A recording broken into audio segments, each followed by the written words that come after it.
Thank you, and hello everyone. I'm Greg Woodin from the University of Birmingham, and today I'm going to be talking to you about the role of iconicity in language evolution and how sensorimotor simulation might figure in that process. And I'd just like to firstly thank my co-authors, Bodo Winter and Marcus Perlman. Bodo is a relatively recent addition to this project, this paper that we're working on, hence why he's not in the program. And I'd just like to start by telling you about my theoretical background so you can sort of see where I'm coming from in this talk. I'm a PhD student. I'm currently grappling with the following topics for my thesis: metaphor, gesture, iconicity, and mental simulation, also known as sensorimotor simulation. And I'm looking at whether these different topics are connected. So some of the ideas that I discuss in this talk, they're fairly, some of them are fairly speculative, they're based on evidence, but yeah, I would really appreciate getting your feedback at the end. I'm not pretending to be some kind of oracle of iconicity. I just thought I'd put some ideas out there and see what you guys think about this. And I will be focusing on spoken language in this talk simply because it would take too long to talk about both and really do it justice, both spoken and signed languages. But I do believe that that most, if not all, the arguments do or could apply to sign languages as well. And I know more about spoken languages, so that's what I focused on. So first, I guess we've got to cover what is iconicity, although we have discussed that previously in this session. And Bodo Winter recently, in a recent talk, I think came up with a pretty good definition of iconicity. Aspects of form with a contextually instantiated sense of resemblance to aspects of meaning. So aspects of form, so this could be what the word sounds like, and what the word sounds like resembles the meaning of the word or some of its meaning in some way. And this is contextually instantiated because ultimately iconicity is somewhat subjective. One person may think a word sounds like its meaning, other people may not, but all the same, there are words that more people tend to agree are iconic compared to other words. And I guess the most uncontroversial example in English is onomatopoeia. So you have a word like boom, which sounds like the sound of the explosion to which the word refers. We also have idiophones in other languages. So these are grammatical categories containing words, iconic words. So the example I have here is from Japanese. So we have goro goro and koro koro, and both of these idiophones refer to objects rolling. But goro goro with this voiced g sound refers to a heavy object, whereas koro koro with this voiceless k sound, that refers to a light object. And there is also other kinds of sound symbolism. And the example here is size sound symbolism. So there is this tendency in some languages for size adjectives that refer to small things, such as tiny, to refer to contain vowels that have a high formant frequency. So tiny has this E sound in it, whereas adjectives that refer to larger things, such as huge, often contain these vowels with a lower formant frequency, such as oo. And people say that this is to do with the fact that smaller things, particularly animals, make higher pitched sounds than larger things. So what role does sensorimotor simulation play in iconicity, or what role might it play? And I think a good place to start is by looking at the symbol grounding problem, which is the philosophical question of how do we connect our words to our meaningful experience of the world? because without this link, essentially these words are meaningless sounds that don't point towards anything. And I think one way of making this link is by looking at sensorimotor simulation, which is the reactivation of previously experienced perceptions and actions during thinking and speaking. So once we learn that the word tree refers to a tree, then understanding this word involves simulating that representation, that mental representation of the tree. And simulation, sensorimotor simulation, has been implicated in language comprehension. So there was one study that used fMRI scans to look at patterns of neural activation. And they found that the patterns of activation, of brain activation, when participants read the word kick, they were similar to when the participants actually performed the action of kicking. Similarly, when participants read the word pick, the patterns of neural activation were similar to when they actually perform the action of picking with their hands. And the picture is the same for the word lick.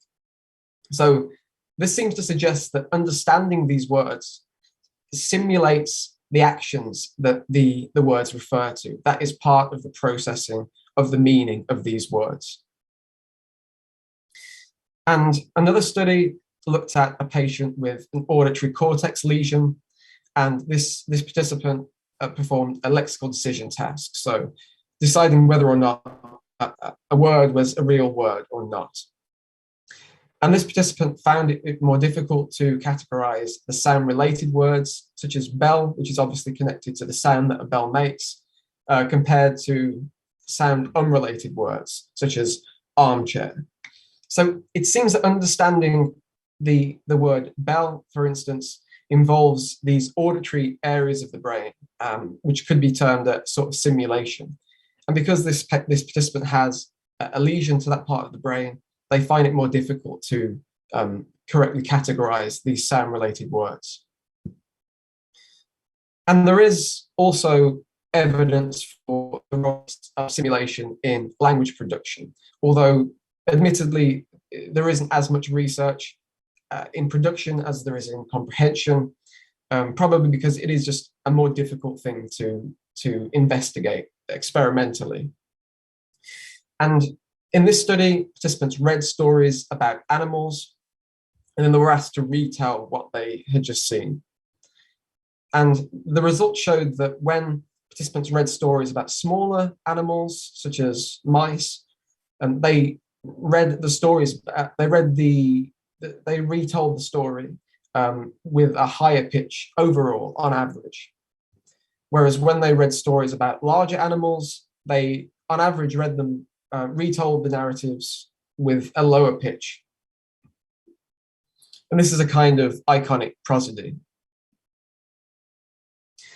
In another study, participants watched a dot move across the screen, and then they were asked to describe what they had just seen. And when the dot moved quickly, the utterances that participants produced were shorter on duration on average, compared to when the dot moved more slowly, the utterances were a longer duration on average. So it's almost as if they were recreating the duration of what they had just seen in their utterances when they told the story back. So exactly how could sensorimotor simulation manifest itself in iconic forms of expression? And one framework that could help us to understand this is the gesture simulated action framework. So this obviously isn't to do with spoken language, but I still think it can potentially offer insight into spoken language. And this framework suggests that when we think about actions, premotor areas of the brain become active, these areas of the brain that are associated with those actions. So this is partly based on the study a few slides back with the fMRI scans. And sometimes this activation can spill over into the motor areas of the brain and result in iconic gestures. So this is a kind of what I've called here, at least, the iconic spillover hypothesis. And this seems to be more automatic, less deliberate. And I think you could theorize about how it could apply to certain kinds of spoken iconicity, but it is more difficult to think of, at least to me, it's more difficult to think of how it could explain like cross-modal iconicity. For instance, when we think about a small animal, how does that directly translate into us changing the pitch of our voice? I'm not saying it's impossible to explain it using this framework, but I think it requires a bit more explanation. So another way that sensory relations could manifest in iconicity is if there is a contextual need to communicate perceptual detail. And there's a study by Liu and Golden Meadow that I think could shed light on this. Although participants in this study were signers, they weren't speakers, but I still think that the principle applies. And they found, they basically had a study where participants had to describe two different objects in a way that differentiated the two objects. And in the one condition, they had objects such as a saucepan and a bowl.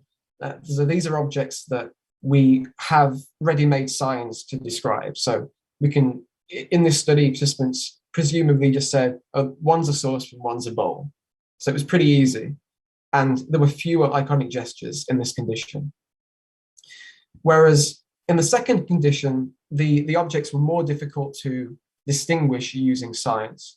So I've just put the example of these two vases, and they're both the same color. So how exactly would you differentiate these with words or with signs? And they found that there were more iconic gestures in this condition. I mean, I think if I was trying to differentiate these signs, I would do an iconic gesture of the shape of the vases. And so I'm calling this, at least for the sake of this presentation, I'm calling this the communicative goal hypothesis. And this seems to be more deliberate, less automatic than the previous explanation, because it seems to rely on the speaker having some kind of intent. They have a goal that they want to fulfill in the interaction. So I'm just going to present a schematic diagram now of how sensorimotor simulation could lead to iconicity. So you have a vivid sensorimotor simulation, and this could lead to an iconic form of expression. And this is the iconic spillover hypothesis. There is also, you may also have a need to communicate perceptual detail, and then this leads to, again, an iconic form of expression. And this is the communicative goal hypothesis. But I do think that this is potentially a two-way street. So if you have a need to communicate perceptual detail, particularly about something that you're not currently looking at or experiencing, then you may have to simulate the perceptual details in order to communicate them. And similarly, if you have a vivid sensorimotor simulation, this may create a feeling that one needs to communicate the details of the experience to the interlocutor. And so this could result in people using iconic words, iconic vocalization. So the car went brum brum. So in this instance, the speaker isn't using a conventionalized word. They sort of made their own up on the fly. And I'm speculating here, but this could be used when a sufficiently iconic word does not exist for a certain concept. So people make their own up, in essence. And people can also use expressive modification of existing words, which is a kind of iconic prosody. So with the word long, this word isn't iconic in itself. At least I would suggest that it is not, although it is subjective.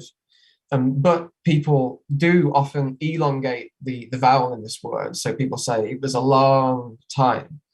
So the duration of the word iconically represents the duration that the person is referring to. And I'm sort of speculating here again that this may be used where an existing word is insufficiently iconic for the speaker's purpose and can easily be made more iconic. So with a vowel, it's pretty easy to elongate it in this case. But there is a parallel process called de-iconization that affects the iconic words and signs in the vocabularies of languages. And so systematic language changes can actually sever the iconic link between a word's form and its meaning. And I will go into a few examples of this in the coming slides. And Flaxman suggests that more than half of the English lexicon has undergone some degree of de-iconization. And the older a word is, the more de-iconized it is likely to be. So it seems that at least for individual words, they tend to become less iconic over time. So to give you an example, again, this is Maria Flaxman, an example from her work. We have the Old English word llahan, which refers to laughter. And this is iconic because the sounds in the word are meant to be imitative of laughter. So for instance, we have this glottal fricative, I believe, the sound, which is common in laughter. But there were these historical changes that affected broad parts of the vocabulary, which meant that the sounds that were originally iconically depictive of laughter changed to other sounds, which meant that this word no longer really resembled its meaning. And another example is conventionalization, which involves several different processes. And so another example from Flaxman is this interjection, ugh, which Flaxman transcribes as this ugh sound with this sort of throat-clearing, phlegmy sound that people often don't tend to like, at least in England. I'm aware that people don't tend to like the sound. And I think this is quite iconically imitative of disgust. But over time, I mean, if you look at this Merriam-Webster definition, the three ways that Merriam-Webster states that this is often pronounced, we have uck, and ugh. And so there is some phonological standardization going on. So this non-standard sound in two of the cases has been replaced by the more standard and g sounds. And there is also reduction in the case of the sound. So we just get rid of this sound completely. And so this word becomes more like the other words in the lexicon, but in doing so, it just seems to become less depictive of its meaning. But there is, but Flaxman suggests in her iconic treadmill hypothesis that iconicity is maintained in lexicons, and even though individual words become less iconic over time. So if you remember this word llahan, which became less iconic, Flaxman suggests that this led to the later coinage of these words, words such as chuckle, haha, and giggle. So it's almost as if these words have been used to replace, sort of fill this iconic gap in the lexicon. So it does seem like there is a need for iconicity. And perhaps these words started life as ad hoc vocalizations that filled an iconic gap in the lexicon. So one-offs that speakers came up with on the fly. And perhaps communicatively useful vocalizations sometimes gradually become entrenched into what we might consider proper words over time, as people copy each other, that they, and share these forms in their interactions. And in a recent commentary that Marcus and I put together in the Journal of Cognition, we also talk about expressive modification. So just as an example, we have the word tiny, and people might expressively modify tiny by accentuating this high formant frequency of the I vowel in the diphthong of this word, in order to accentuate the iconic properties, the way that it refers to a small object or animal, etc. And then perhaps over time, this could lead to the creation of a new form such as teeny. And expressive modifications may change the canonical form of the word over time, or it's possible that it creates new variants, such as teensy. So they could exist, these variants could possibly exist alongside each other, or one could usurp the other. And so just to give you a final diagram of how this process might work, this is the part of the diagram that you saw earlier, but also this could lead, so vivid sensorimotor simulation and a need to communicate perceptual detail could lead to these one-offs, so vocalizations, expressive modifications that speakers inject, with which speakers inject into their utterances. And then perhaps some of these that are communicatively useful become entrenched over time. And what makes them communicatively useful, I'm not totally sure. I'd be interested to get your feedback on that. And through this entrenchment, these become iconic words. I know this is a gradual process, it's not categorical, but for the sake of the diagram, that's how I've represented it here. So just to summarize the main argument I'm making here, iconicity is a driving force in language evolution.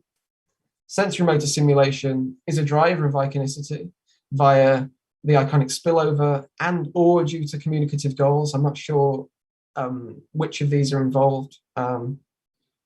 Systematic language change can lead to the de-iconization of words, but speakers add iconicity to their utterances through iconic vocalizations and expressive modifications, and some of these become entrenched in the vocabulary.